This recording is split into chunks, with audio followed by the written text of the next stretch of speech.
전 세계적으로 인플레이션 우려가 강해지고 있는 모습입니다. 미국의 10월 소비자 물가 상승률은 31년 만에 6.2%가 됐고, 연방준비제도이사회는 기준금리 인상을 검토하고 있습니다. 일본에서도 기업 물가 상승률은 40년 만에 8%가 되었습니다.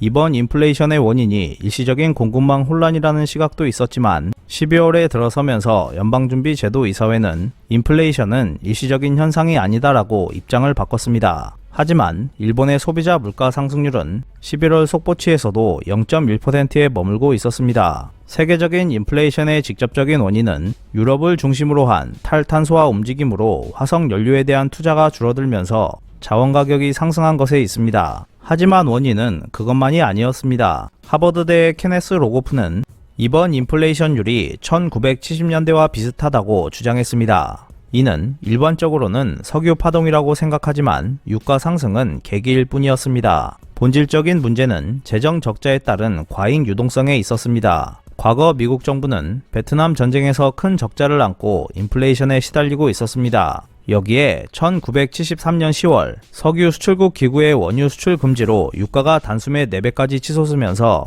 세계 공급망은 대혼란을 겪었습니다. 당시 케인스 정책은 불황 때는 재정 적자를 늘려 수요 부족을 메우고 인플레이션이 되면 금리를 올려 수요를 억제하는 것이 상식이었지만 영국과 미국에서는 실업률과 인플레이션율이 동시에 10%를 넘는 스태그플레이션이 됐기에 재정 지출을 늘렸습니다. 중앙은행의 독립성이 없었기 때문에 불황 속에서 금리를 올릴 수 없었습니다. 그러자 기업들은 자원 사재기에 나섰고 노동조합은 임금 인상을 요구했습니다. 이것이 원가 상승을 초래해 인플레이션을 가속화하는 인플레이션 스파이럴이 일어난 것이었습니다. 일본에서도 물가가 1년 만에 20% 이상 오르는 물가 폭등이 나타났는데 그 주범은 일본은행이었습니다. 일본은행은 1971년 닉슨 쇼크 이후 엔화 강세를 잡기 위해 1972년부터 본원 통화를 40% 이상 늘렸습니다. 그로 인해 1973년 1월에 5% 정도였던 일본의 인플레이션이 1974년 1월에는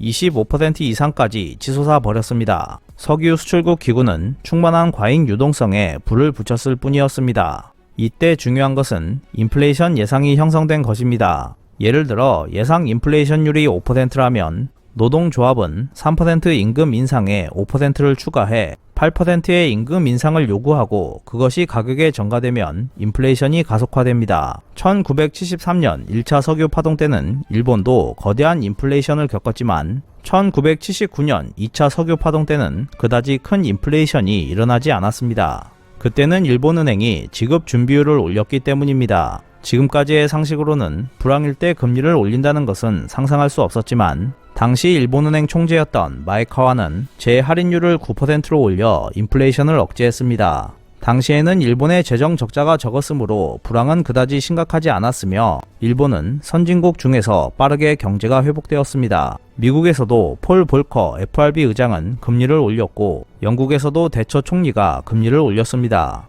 이러한 결정은 영국과 미국에서 실업률 상승을 일으켰지만 결과적으로는 인플레이션이 멈췄고 그로 인해 불황도 어느 정도 해결되었습니다. 과거의 경험을 바탕으로 생각하면 일본 정부와 일본은행이 경제 불황 속에서 물가 상승이 동시에 발생하는 스태그플레이션을 막기 위해서는 정책 금리를 올리는 출구 전략을 사용해야 할 것입니다. 하지만 일본 정부와 일본은행은 이러한 출구 전략을 더 이상 사용할 수 없게 되었습니다. 현재 일본에서 인플레이션 예상이 일어나지 않는 것은 일본은행이 2%의 인플레이션 목표를 세워도 채권 시장이 믿지 않기 때문이지만 정말로 인플레이션이 일어날 것이라고 시장이 예상하면 장기금리는 상승하게 될 것입니다. 일본의 예상 인플레이션율을 나타내는 브레이크 이븐 레이트는 올해 하반기부터 완만하게 오르면서 최근 0.4%에 이르고 있습니다. 이는 채권 시장이 인플레이션을 포함하기 시작했음을 보여준다고 할 수 있습니다. 향후 인플레이션 국면에서 일본을 위협하는 최대 위험 요소는 물가 상승이 아니라 금리 상승이 됩니다.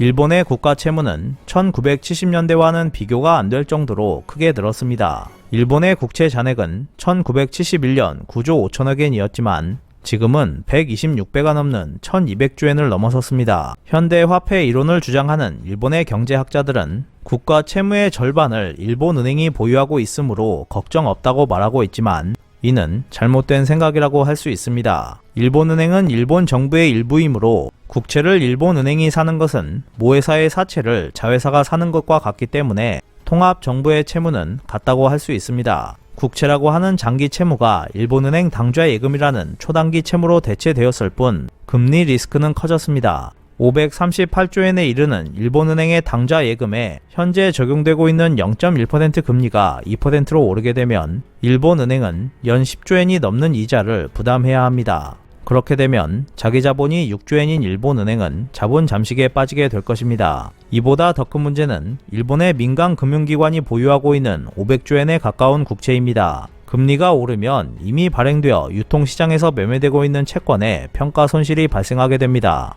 만약 일본은행이 표면적으로 원하고 있는 2% 인플레이션 목표가 실현돼 국채 금리가 2% 오르게 되면 약 100조엔의 평가 손실이 발생할 것입니다. 일본은행의 보유 자산은 취득했던 원가로 평가되지만 민간 금융기관의 자산은 시가로 평가하기 때문에 자기 자본이 작은 일본의 지방은행은 자본 잠식 위험이 커질 것입니다. 그렇게 되면 일본은 1998년과 같은 금융위기를 겪게 될 수도 있습니다. 그러나 일본에서는 현재 소비자 물가 상승률이 0.1%로 나타나고 있습니다. 일본의 기업 물가가 40년 만에 8% 상승하고 여러 공산품 가격이 큰 폭으로 오르고 있지만 소비자 물가는 크게 상승하지 않고 있는 모습입니다. 일각에서는 일본의 20년 넘게 디플레이션 기조가 이어지면서 기업들이 비용을 소매가로 떠넘기지 않고 임금을 억제해 왔기 때문이라고 주장하고 있지만 이제 이러한 주장도 한계에 도달하고 있습니다. 2022년에는 일본에도 인플레이션이 발생하면서 금리가 오를 가능성이 있습니다. 자원가격 상승은 탈탄소화가 진행되는 한 계속될 것이므로 인플레이션 예상은 쉽게 형성될 것입니다. 일본의 장기 금리는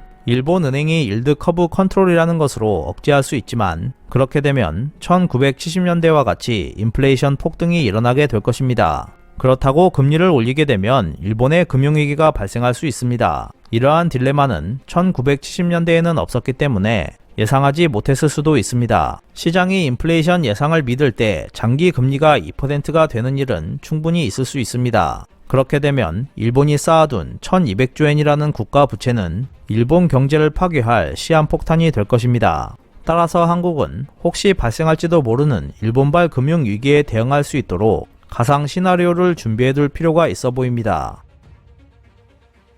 오늘 준비한 소식은 여기까지입니다. 끝까지 시청해주셔서 감사합니다. 여러분의 좋아요와 구독은 영상 제작에 큰 힘이 됩니다. 앞으로도 피커TV에 많은 관심 부탁드리겠습니다. 오늘도 즐겁고 멋진 하루 보내세요. 다음 영상에서 뵙겠습니다.